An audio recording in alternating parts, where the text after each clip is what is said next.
Is she more important than me?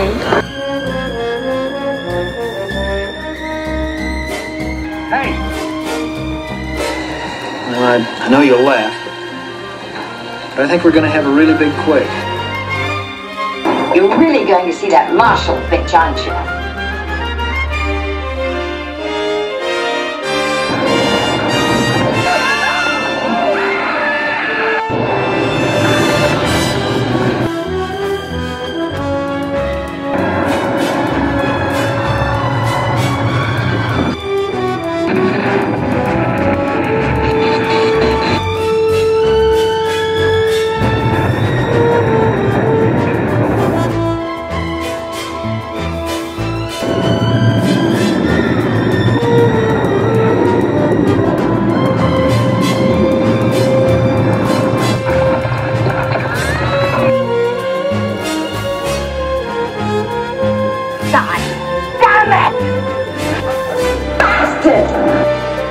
You know, if it wasn't 7:30 in the morning, I would have a drink.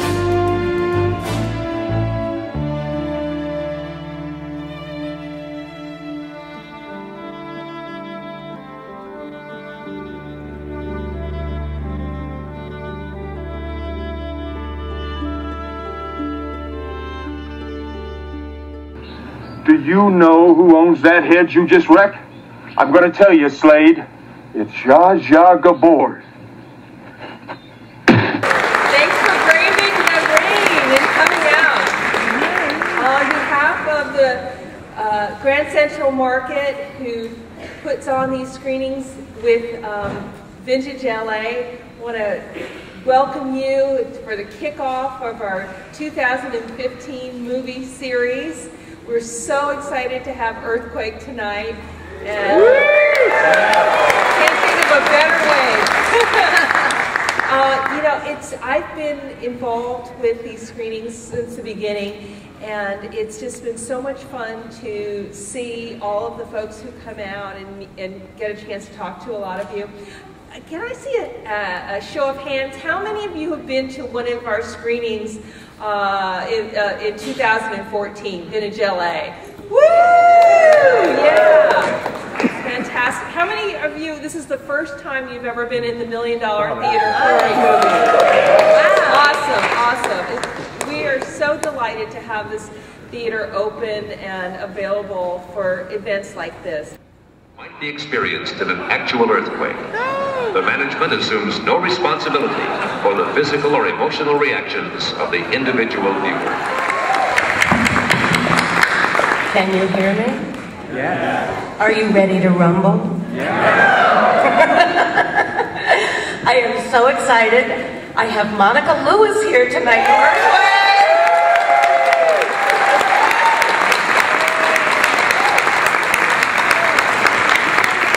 How gorgeous, right? How gorgeous.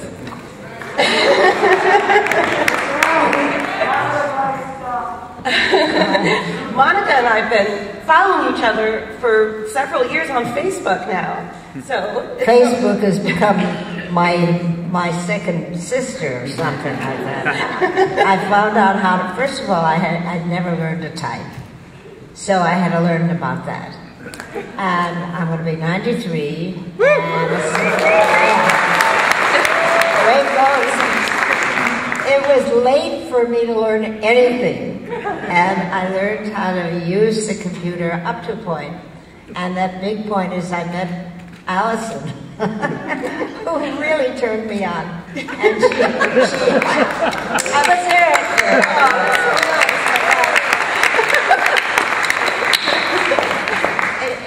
And she has the kind of energy that I must admit I used to have. But, you know, as you get older, you don't have it. So I do the best I can, and I'm happy. I have my health to a great extent, and I'm busy, and I keep busy because that really makes it all work. And now then, you want to talk about the movie. Let's talk about it. Well, I was thinking about, when I was driving over here, about the craze of the disaster films of the 70s, where you have, you know, Airport 77 that you were in, Side Adventure, and, Towering Inferno. But, you know, those films they took place in a boat, or in a building, or in an airplane. Yeah.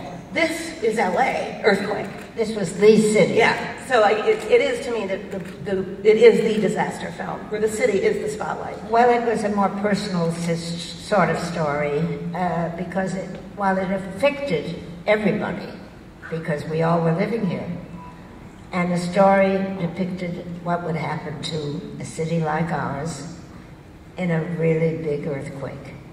And I think that my husband, Jennings, who produced it, he had a vision about events at that time. And he said people are not going to come out of their house to see just any old movie. The day is past. It costs too much to park, families get involved, and it's the whole thing. They're going to stay home and watch television unless we do an event. I've got to find an event. Well, we went to a screening, and there was a minor earthquake. It wasn't the big one.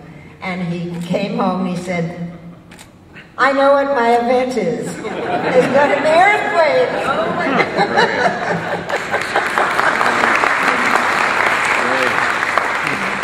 Now, how did it all come about to film Earthquake? Well, he then got very involved with it. I mean, the first thing he did when he got home is went to the Rocky's bed, our little one, who was then a really little one, to make sure he had not been awakened or frightened. But he slept through it.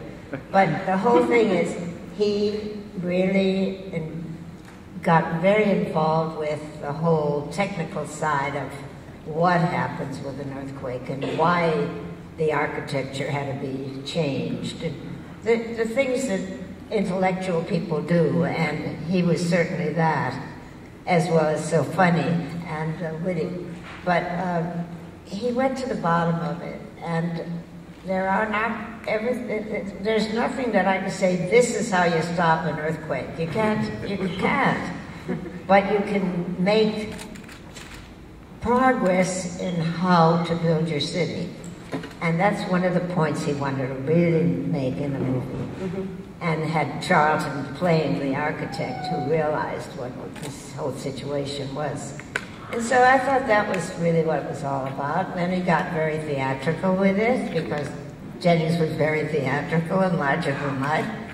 And it worked. The picture made more money for Universal than any other single picture. Oh, wow. Well, we've been sharing some great photos on the Vintage LA Facebook page of the miniatures that they built. Tell us about that. Well, I'm not sure that I'm the one who should tell you all that. We had the greatest artists on that set. Great artists, great painters, great math painters, we had a great director too. Everyone on that set was purely gold. And the people who were working, the actors, we just loved everything. We loved the whole stunt group, who had the glass shoved in the eye, you know, the gore stuff.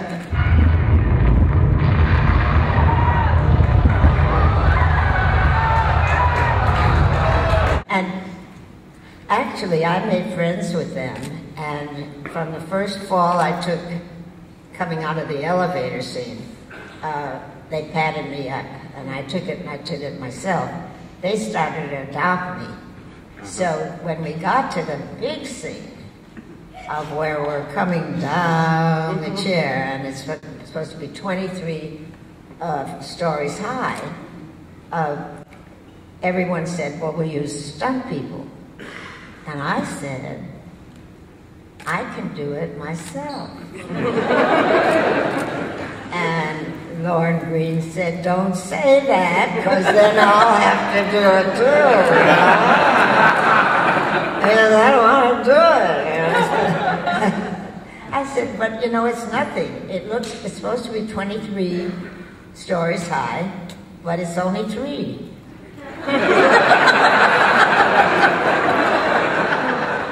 And it'll be okay, you know? I mean, no one's going to let us get hurt." I said, "I'm going to do it." And the stunt people were giving me a badge that I was an honorary stunts person and all that, and I didn't want to let them down. So when I said I would do it, he said, "Okay, if she can do it, I'll do it." At which point we all did our own being dropped down out of the thing. And the other thing I contributed was the stocking bit when we were the pantyhose. And I said, "Here's some," you know, and I took down it like that's going to really make it. But we had to tie we had to tie the chair with something. And of course it was all, you know, mirror and smoke. But even 3 stories, all those pictures that are in the ads, hey, Monica looks like terrified. And I was a little frightened, but after the first floor, nothing. I got out and hooray for Hollywood.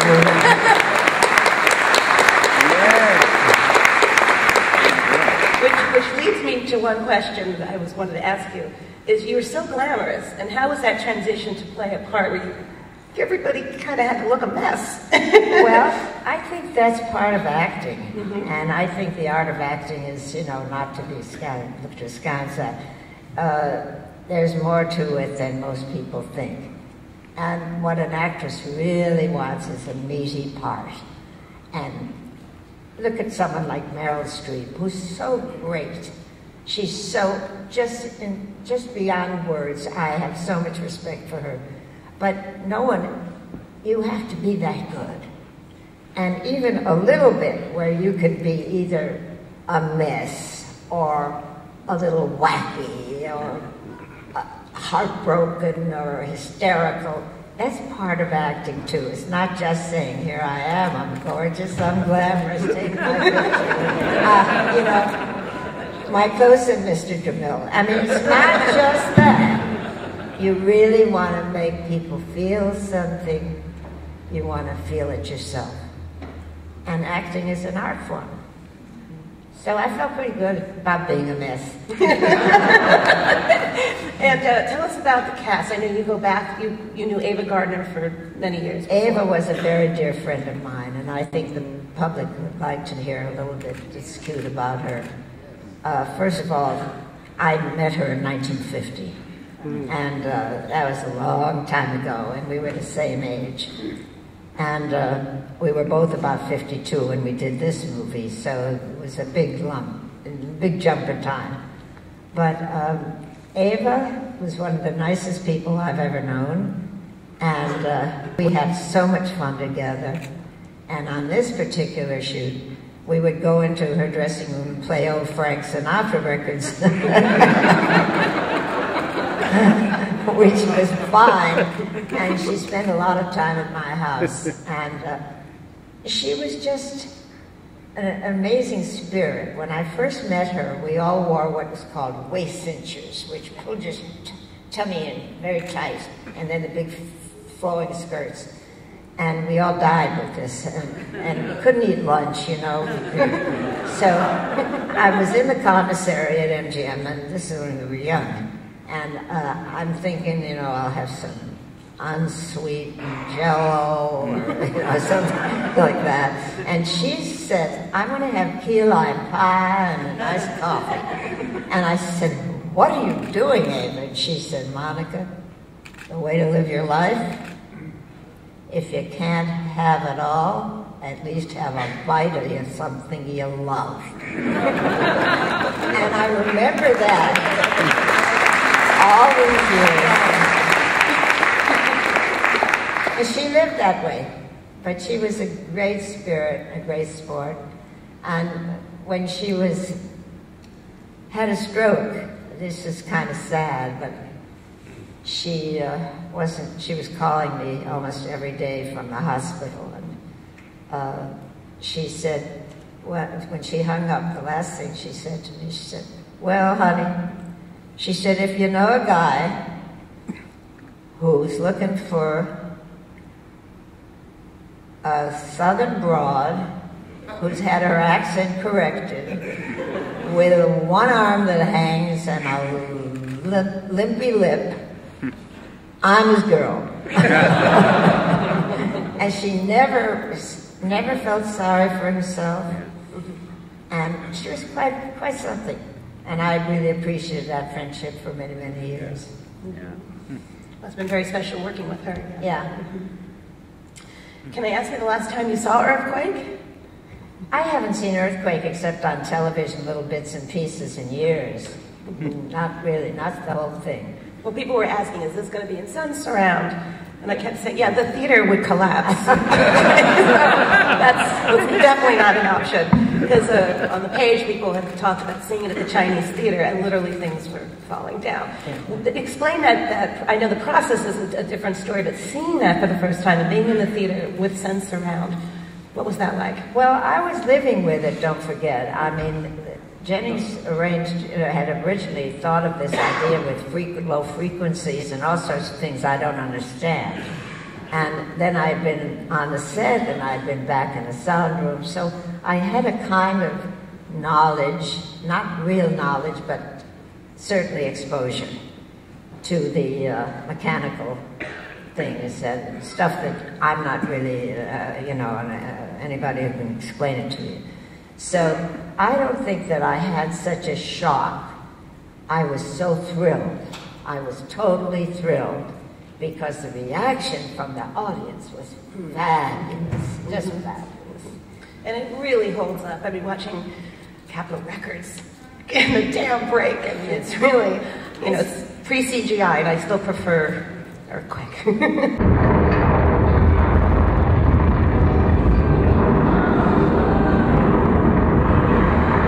Well, it's the best. Yes. And I'm so glad you asked me, and I'm so glad all of you came. Yeah. And I hope you enjoy it very much. And with that, I'm going to say love you.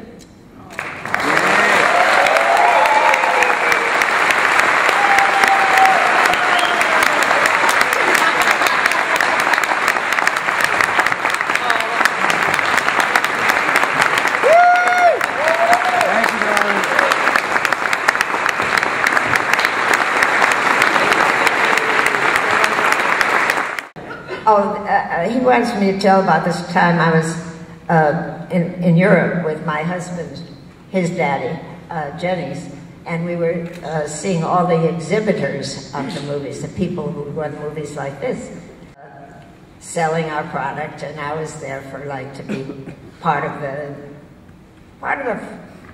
picture, part of the whole thing of making nice with people. And we had a party with some of the people at who were in Rome, and we were in Italy at the time. So we had this big showing in Rome, and we ran the picture in a lovely theater. It was not quite as beautiful as this, but it was very nice. And we were going to make an airplane back to LA immediately afterward because we had finished our work.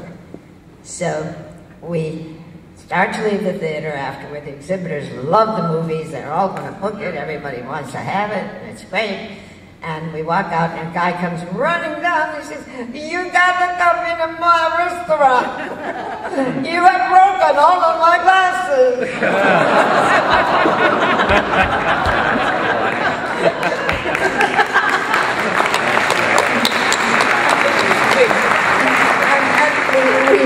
So we paid. We had Universal pay them to redo their one. All the bottles of scotch and everything was falling down from the shaking. But we got to the airplane, we got home, and there in front of us, don't need to win, where are you getting? Right here. There he is. Was our friend who did the costumes for Earthquake, Bert Miller, with a little boy on his side, and the little boy was Rocky waiting for his daddy to come back and go to the Dodger game. Go Dodgers. Go Dodgers go. And here he is now. We have one more person I'd like to introduce. Charlton Heston's son is here. Fraser, why don't you come on up for a minute?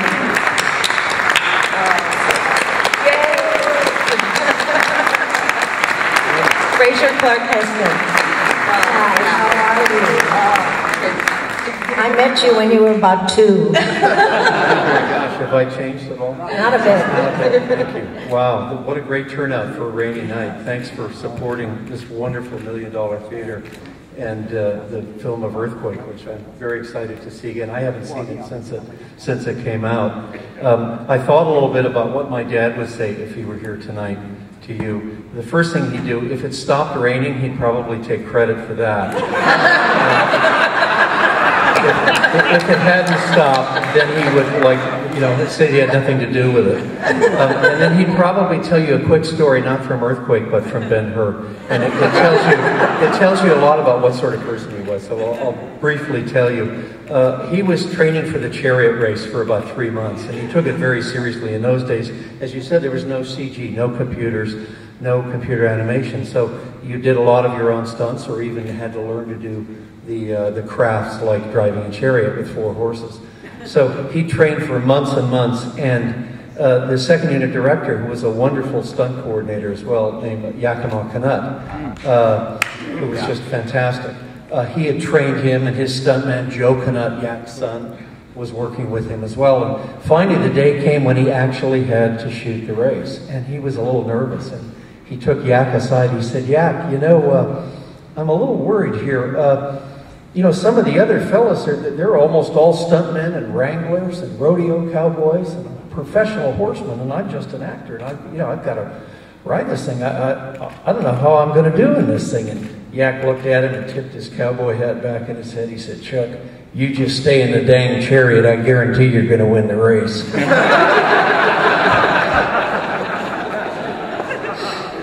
It's good fun.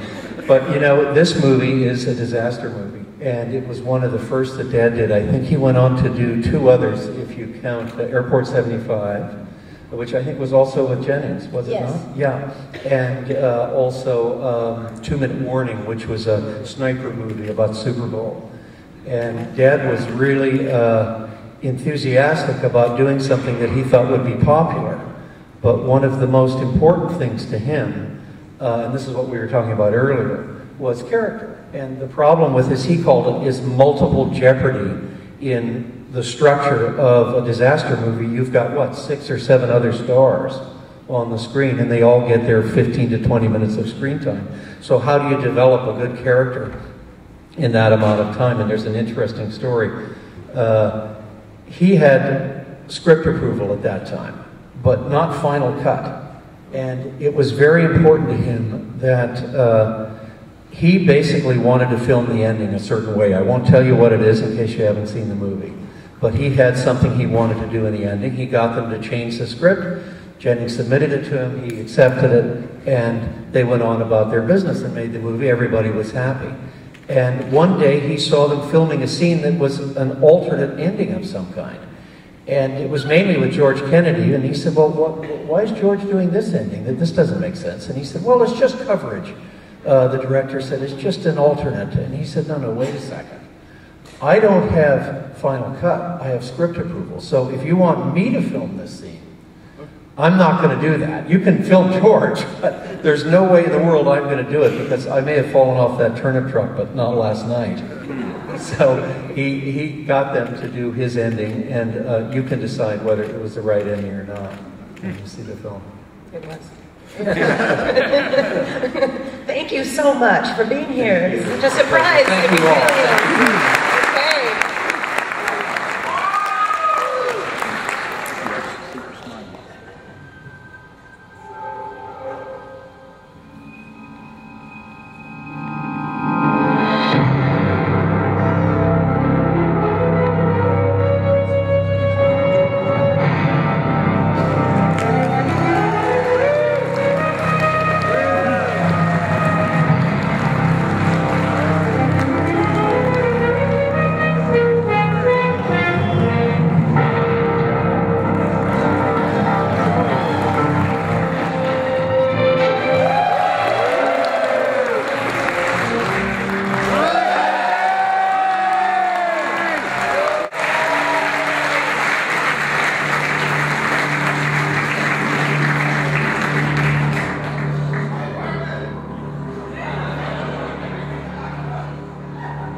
This used to be a hell of a town, officer. 70 altogether, and you only brought up 40. 40, yeah.